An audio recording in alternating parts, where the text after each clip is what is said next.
Are moral stories. మైథిలిపురం రాజ్యంలో దక్షిణం వైపు నర్మదా నది దాటిన తర్వాత రంగనాథపురం అనే అందమైన ఆహ్లాదకరమైన గ్రామం ఉండేది. మైథిలిపురం రాజ్యం రాజు ప్రతి ఊరికి ఒక అధికారిని నియమించారు. అలా రంగనాథపురానికి సంబంధించి జమీందార్ గజపతి వర్మ ఆ ఊరికి సంబంధించిన మొత్తం పనులు చూసుకునేవాడు. ఆయన దగ్గర పాలేరుగా శివయ్య పనిచేస్తూ ఉండేవారు. శివయ్య, మొక్కజొన్న తోటలో ఎవరినో పాము కరిచిందంట కదా, ఇప్పుడు ఎలా ఉంది? అవునయ్యా, ఆచారి గారి దగ్గరికి తీసుకెళ్లాను. ప్రాణానికి ఎలాంటి ప్రమాదం లేదు. వాళ్ళింట్లో వాళ్ళకి అప్పజెప్పాను అని దాని గురించి పూర్తి వివరాలు చెప్పాడు శివయ్య. అలాగే జమీందార్ తరపున వాళ్లకు చేసిన ధన సాయం గురించి కూడా చెప్పాడు. వాళ్ళిద్దరూ ఊరి విషయాలు, పొలం విషయాలు అన్నీ మాట్లాడుకునేవారు. గజపతికి ఒక చిన్న బలహీనత ఉండేది. అదే పొగడ్తల పిచ్చి. అందరికంటే తనే గొప్ప అని భావిస్తూ ఉండేవాడు. ఎవరైనా పొగిడితే చాలు ఆకాశంలో తేలేవాడు. అయ్యా, రామాలయంలో ఉత్సవాలు జరుపుతున్నావయ్యా అంటూ ఒక వ్యక్తి వచ్చి గజపతి వర్మని అడిగాడు. మంచిది, చెయ్యండి. అదేనయ్యా, పక్కూరి జమీందారు గారు 2 లక్షల దాకా ఇచ్చారు. మీరేమో అందరికంటే పెద్ద మనసు కలవారు. మీరెంతిస్తారు ఏంటి అని పొగిడి మరీ అడిగేవారు. దాంతో గజపతి వర్మ పొంగిపోయి డబ్బిస్తూ ఉండేవాడు. ఇది శివయ్య గమనిస్తూ ఉండేవాడు. ఈయన బలహీనతని చాలా మంది వాడుకుంటున్నారు. ఈయనకెలా చెప్పాలి? ఈయనకి నేరుగా సూచనలిచ్చేంత స్థాయి కాదు నాది. ఎలా అర్థమయ్యేలా చెప్పాలి అని ఆలోచిస్తూ ఉన్నాడు. కాని యజమానికి సలహాలిస్తే బావుండదని తర్జన భర్జన పడుతున్నాడు. ఇలా జరుగుతుండగా రాజుగారి దగ్గర్నుంచి ఒక భటుడు వచ్చాడు. గజపతి వర్మ కూర్చొనుండగా భటుడొచ్చి నమస్కారం చేశాడు. మైథిలిపురం రాజు మిమ్మల్ని కలవమని చెప్పారు. నేను ఆస్థానంలో పనిచేసే నౌకర్నయ్యా. నన్నెందుకు కలవమన్నారు? మీరు ఈ ఊరిని చూసుకునే విధానం రాజుగారికి నచ్చింది అని చెప్పగానే మురిసిపోయాడు గజపతి. పక్క రాజ్యం నుంచి యుద్ధం వచ్చే సూచనలున్నాయంట. మిగతా 4 ఊర్లు కూడా మిమ్మల్నే చూసుకోమని చెప్పారు. ఆ మాట వినగానే గజపతి వర్మ గర్వంతో తేలిపోయాడు. మీరు మీ ఊరిని చూసుకునే విధానం ఆయనకి చాలా నచ్చింది అని పొగిడి విషయం చెప్పాడు. ఆ ఊరే కాకుండా మిగతా చుట్టుపక్కల 4 ఊర్లు కూడా గజపతి వర్మ చేతికొచ్చాయి. ఇక అప్పట్నుంచి అందరికంటే తనే గొప్పగా పనిచేసి రాజుగారి దగ్గర మంచి పేరు తెచ్చుకోవాలని తాపత్రయపడుతూ ఉండేవాడు. రాజుగారు నా మీద పెట్టుకున్న నమ్మకాన్ని నేను నిలబెట్టుకుంటాను. ఆయన యుద్ధం నుంచి వచ్చేసరికి ఈ 4 ఊర్లని బహుమతిగా ఇస్తాను అని చెప్పి భటుణ్ణి పంపించాడు. ఈసారి నా పనితనం గురించి చుట్టుపక్కల అందరికీ తెలియాలి. ఒక్క మనిషి కూడా నన్ను వేలెత్తి చూపించకూడదు. ఒక్కరు కూడా కష్టపడకూడదు. ఈ 4 కాదు, నర్మదా నదీ తీరాన ఉండే 11 ఊర్లు కూడా నా హస్తగతం కావాలి అని బాగా ఆలోచించి ఒక నిర్ణయం తీసుకున్నాడు. తర్వాత రోజు 2 మనుషుల్ని గజపతి వర్మ పిలిపించాడు. రాజుగారు యుద్ధ సన్నాహాల్లో ఉన్నారు. 4 గ్రామాల్లో నా మాటే చెల్లుతుంది అని చెప్పడం మొదలుపెట్టాడు. మీరు జనాల్లో కలిసిపోవాలి. వారికే కష్టం వచ్చినా నాకొచ్చి చెప్పాలి అని చెప్పాడు. గజపతి వర్మ ఆ మాట చెప్పగానే ఆ 2 మనుషులు ఊర్లో కలిసిపోయారు. జనం మధ్య ఉంటూ వారి సమస్యలను తెలుసుకునేవారు. మీరిలా చేస్తున్నారని ఎవ్వరికీ తెలియకూడదు, అంతా రహస్యంగా తెలుసుకోవాలి అని గజపతి వారికి చెప్పాడు. ఆ తర్వాత నుంచి 2 మనుషులు వేగుల్లా మారిపోయారు. రకరకాల పనులు చేసుకుంటూ ఊరి జనాలతో మమేకమయ్యారు. అయ్యా, గుడి పక్కనుండే సుశీలమ్మ తినడానికి కూడా తిండి లేక ఇబ్బంది పడుతుంది అనగానే తర్వాత రోజు గజపతి వర్మ వాళ్ళింటికి ధాన్యం పంపించేవాడు. అయ్యా, ఉత్తరం వైపు ఉన్న పొలాల్లో అడవి పందులు పడుతున్నాయి. రైతులు చాలా నష్టపోతున్నారు అని చెప్పడంతో గజపతి వర్మ ఆ రోజు రాత్రి పందుల్ని పట్టించాడు. ఇలా మంచి పనుల దగ్గర్నుంచి ప్రతి కష్టం గజపతి వర్మకు తెలిసేది. ఇంకా మంచి పేరు తెచ్చుకోవాలనే తాపత్రయం రోజు రోజుకి జమీందారు గారికి ముదరసాగింది. ఒకరోజు గజపతి వర్మ ఇంట్లో కూర్చొనుండగా అక్కడికి ఒక వేగు వచ్చాడు. అయ్యా, నమస్కారం. నమస్కారం. ఏంటిలా వచ్చావు? మన శివరామపురంలో ఒక వ్యక్తి ఉన్నాడు. తినడానికి చాలా ఇబ్బంది పడుతున్నాడు అని తను చూసిన విషయం చెప్పాడు. అతనికి భార్య, పిల్లలు, మిగతా బంధువులు ఎవరూ లేరా? లేరయ్యా. భార్య వదిలేసింది. అమ్మా నాన్న తోడబుట్టిన వాళ్ళు కూడా ఎవ్వరూ లేరు. అవునా? సరేలే, నేను చూసుకుంటా. అని చెప్పాడు. గజపతి వర్మ తర్వాత రోజు అతనికి ధాన్యం, పప్పు దినుసులు, కూరగాయలు అన్నీ పంపించడం మొదలుపెట్టాడు. ఈ విషయం ఆ నోట ఈ నోట ఊరంతా పాకిపోయింది. మనకు కష్టం వస్తే చాలు, జమీందార్ గారు చూసుకుంటారు అనే నమ్మకం ప్రజలందరికీ వచ్చింది. అది మంచి కంటే చెడుగా ఎక్కువ వెళ్ళింది పని చేయాల్సిన అవసరం ఏముంది, జమీందార్ గారు చూసుకుంటారు కదా అనుకునేవారు. అసలు పనిచేయడమే మానేశారు. పన్నులు తగ్గిపోయాయి.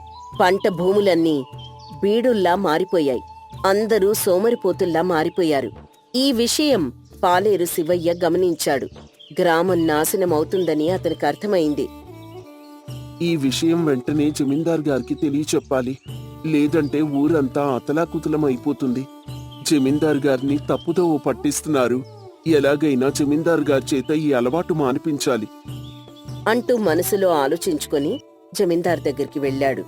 పాలేరు శివయ్య గజపతి దగ్గరికి వెళ్ళగానే అప్పటికే అక్కడ 2 వేగులున్నారు.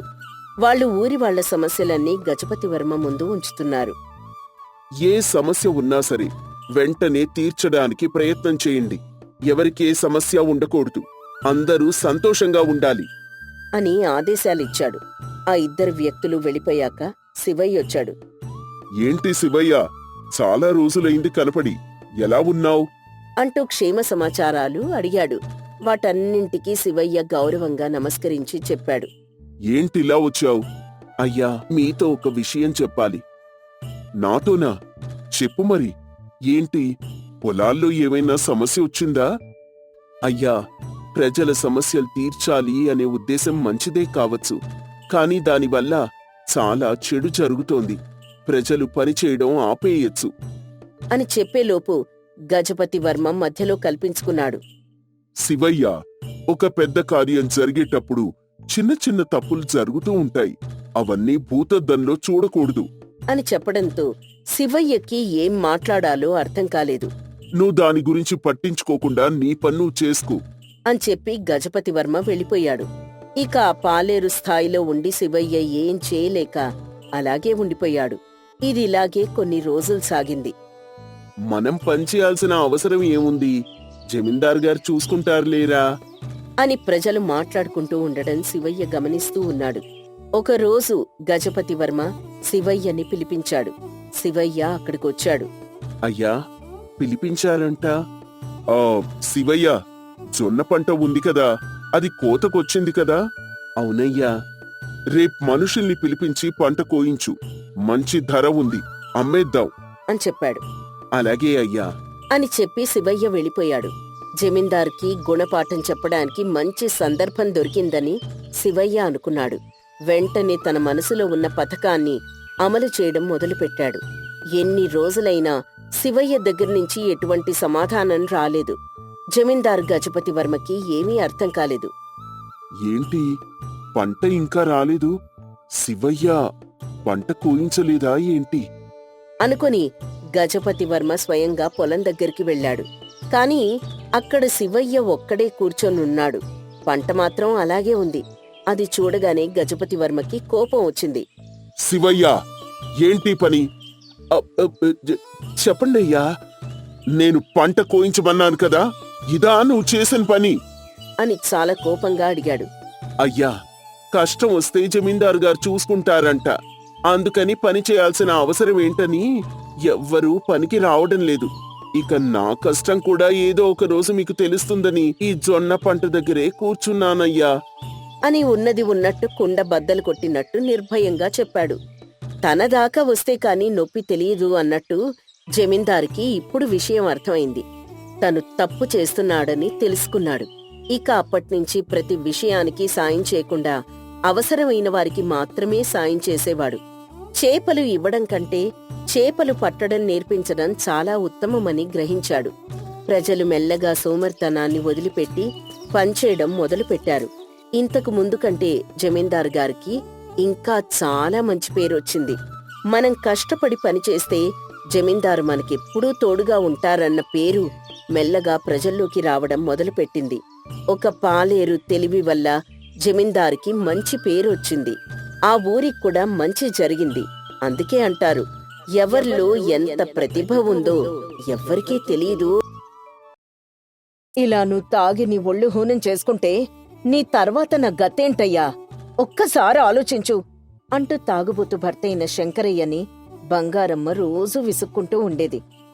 ఏ నాకేంటే, మా నాన్న నాకు 2 ఎకరాల భూమిచ్చాడు, అది చాలు నా కుటుంబానికి అంటూ భార్య చెప్పే మాటలు పెడచెవిన పెట్టేవాడు శంకరయ్య. చూస్తుంటే ఇదేదో ప్రతి ఇంట్లో జరిగే కథలాగే ఉంది కదా. ఈ రోజు అలాంటి కథని మనం తెలుసుకుందాం. అవి బ్రిటిష్ వారు దేశం వదిలిపోయిన రోజులు. 400 కుటుంబాలు కలిసిమెలిసి తిరిగే ఒక అందమైన పల్లెటూరది. ఆ ఊరి పేరే లక్ష్మీపురం. పేరుకి తగ్గట్టే ఆ ఊరు సంపదలతో కళకళ్లాడుతూ ఉండేది. ఆ ఊర్లో బంగారమ్మ శంకరయ్యది కూడా ఒక కుటుంబం. పేరుకు తగ్గట్టే బంగారంలాంటి మనసు ఆ భార్యది.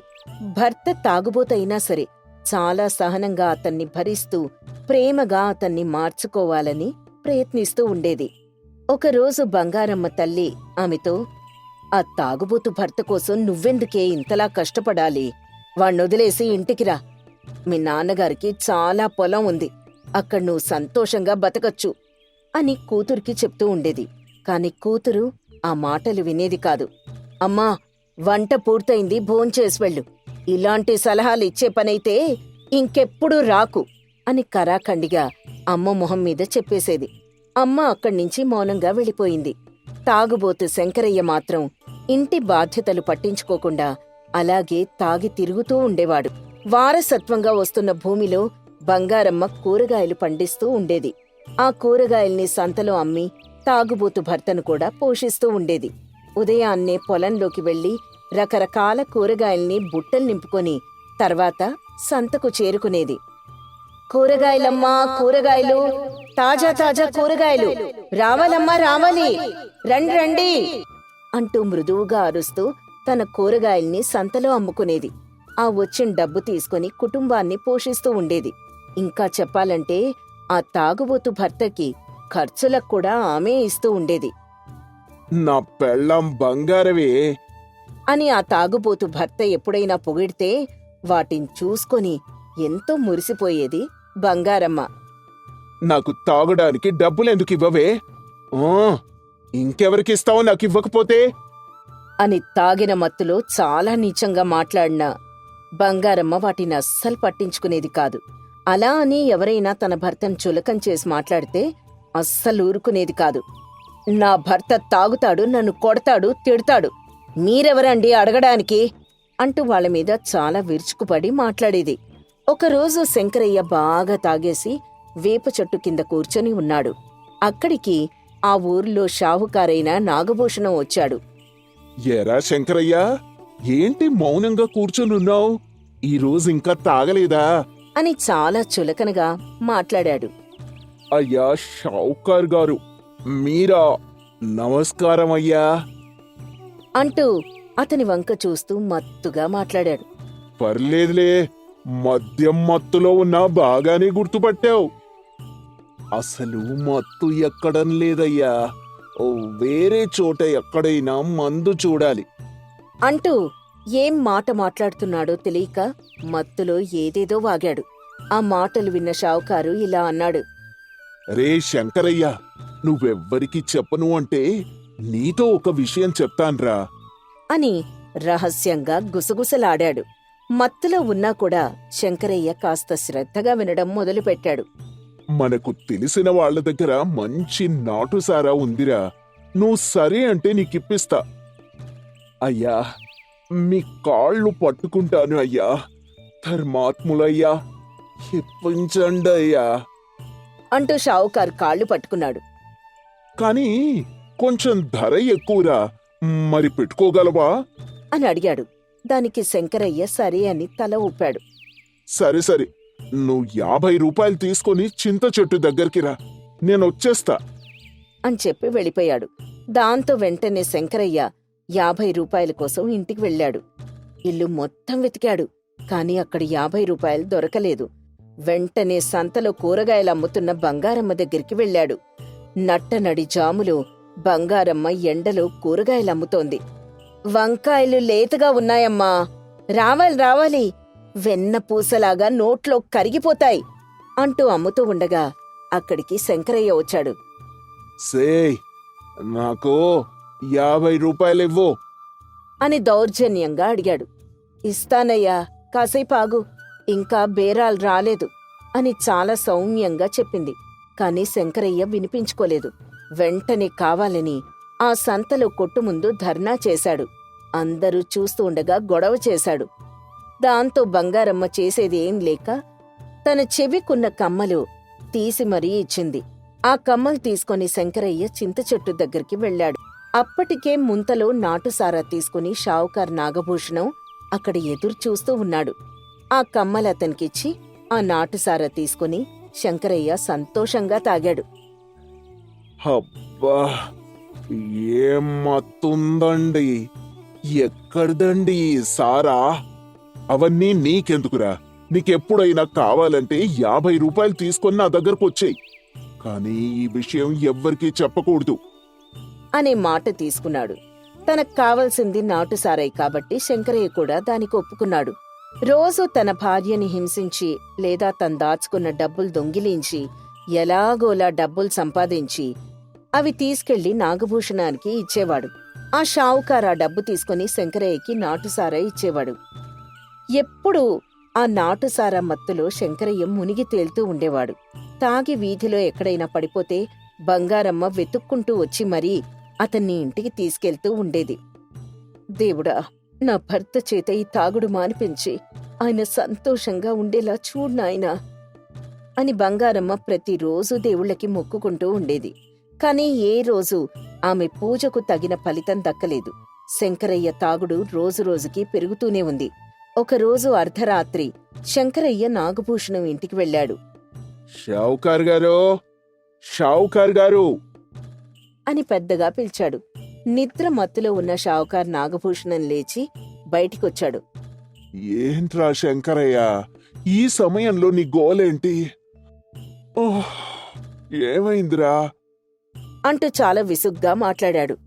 అయ్యా, నాకు సారా కావాలయ్యా అంటూ దీనంగా మత్తులో తూల్తూ మాట్లాడాడు. ఈ సమయంలో ఎక్కడి నుంచి వస్తుందిరా? రేపు మధ్యాహ్నం రా, తీసి పెడతాను అంటూ నిద్రమత్తులో మాట్లాడాడు నాగభూషణం. అయ్యా, అలా అనకండయ్యా, మీ కాళ్ళు పట్టుకుంటాను, నాకు మందు కావాలయ్యా అని చాలా నసపెట్టాడు. నాగభూషణానికి ఎలా వదిలించుకోవాలో అర్థం కాలేదు. కావాలంటే ఎక్కువ డబ్బులు ఇస్తానయ్యా, ఎలాగైనా మందిప్పించండయ్యా, అది లేకుండా నేను బ్రతకలేను అని కాళ్ళు పట్టుకుని బ్రతిమలాడాడు. ఎక్కువ డబ్బనేసరికి నాగభూషణానికి ఆశ కలిగింది. సరే, నువ్వు నాతో రా అని చెప్పి శంకరయ్యని నాగభూషణం తనతో పాటు తీసుకెళ్లాడు. అంత అర్ధరాత్రి పూట పొలిమేర దాటి ఇద్దరూ అరణ్యంలో ప్రవేశించారు. మధ్యలో ఉండే ఒక గుహలోకెళ్లారు. ఆ గుహం చూడగానే శంకరయ్య మొత్తం వదిలిపోయింది. అక్కడ చాలామంది నాటుసారా కాలుస్తున్నారు. అంతేకాదు, ఊర్లో పంచాయతీ పెద్దగా ఉండే పరంధామయ్య కూడా అక్కడ ఎలా చేయాలో అని కూలివారికి చెప్తూ ఉన్నాడు. అక్కడ్నించి ఏ ఊరికి ఎలా వెళ్ళాలి, ఎవరికి సరుకు అందించాలి అని అంతా ప్రణాళిక సిద్ధం చేసుకుంటూ ఉన్నారు. రే శంకరయ్య, ఈ చోటు గురించి ఎవరికీ చెప్పకూడదు. ఎదిగో, నీకు కావలసిన నాటుసారా అక్కడుంది, తాగి డబ్బులిచ్చి వెళ్ళు అని చెప్పగానే శంకరయ్య పెద్దగా నవ్వాడు. శంకరయ్య అలా ఎందుకు నవ్వుతున్నాడో తెలియక అక్కడున్న వాళ్ళందరూ ఒకరి ముఖాలొకరు చూసుకుంటూ ఉన్నారు. నేనెవరికీ చెప్పనయ్యా, కానీ ఈ విషయం గ్రామానికి తెలిసిపోయింది కదా అనగానే నాగభూషణం ఒక్కసారిగా భయపడిపోయాడు. వెంటనే అక్కడికి గ్రామాధికారితో పాటు చాలామంది భటులొచ్చి నాగభూషణాన్ని, పరంధామయ్యని, అక్కడున్న మిగతా కూలీవారిని అదుపులోకి తీసుకున్నారు. ఈ తాగుబోతూ మనల్ని ఇరికించాడ్రా అనగానే గ్రామాధికారి కల్పించుకున్నాడు. ఎవడ్రా తాగుబోతూ? అతను ఈ గ్రామంలో ఉండే రక్షణ అధికారి అనగానే ఒక్కసారిగా అందరూ ఆశ్చర్యపోయారు. గ్రామంలో ఉండే నాటు సారా గురించి తెలుసుకోవడానికి ఒక తాగుబోతుగా వేషం కట్టి ఇలా మారాడు. ఈ విషయం ఎవరికైనా తెలిస్తే తన పథకం ఫలించదని తన భార్య దగ్గర కూడా నటించాడు అనగాని అందరూ ఆశ్చర్యపోయారు. తర్వాతి రోజు ఈ విషయం ఊరందరితో పాటు బంగారమ్మకు కూడా తెలిసింది. బంగారమ్మ దగ్గరికి శంకరయ్య వెళ్ళాడు. బంగారమ్మ, అది అది అసలు ఏం జరిగిందంటే అంటూ ఏదో చెప్పాలని ప్రయత్నిస్తున్నాడు. కాని నోట్లో నుంచి మాట రావడం లేదు. మీరేం నాకు చెప్పాల్సిన అవసరం లేదండి. మీ ఉద్యోగం మీరు చేశారు. మీరు తాగుబోతుగా ఉన్నప్పుడే అంత గౌరవించాను. ఇలాంటి మంచి పని చేసినప్పుడు ఇంక నేనెంత గౌరవిస్తాను చెప్పండి అని చాలా ఓపిగ్గా చిరునవ్వుతో చెప్పింది. ఆ మాట వినగానే శంకరయ్యకి అంతులేని ఆనందం వేసింది. ఇక అప్పట్నుంచి రెట్టించిన ఉత్సాహంతో మంచి మంచి పనులు చేయడం మొదలుపెట్టాడు. ఇంట్లో అర్థం చేసుకునే భార్య ఉంటే ప్రపంచాన్ని మగాడు ఏళ్తాడు అంటే ఇదే మరి.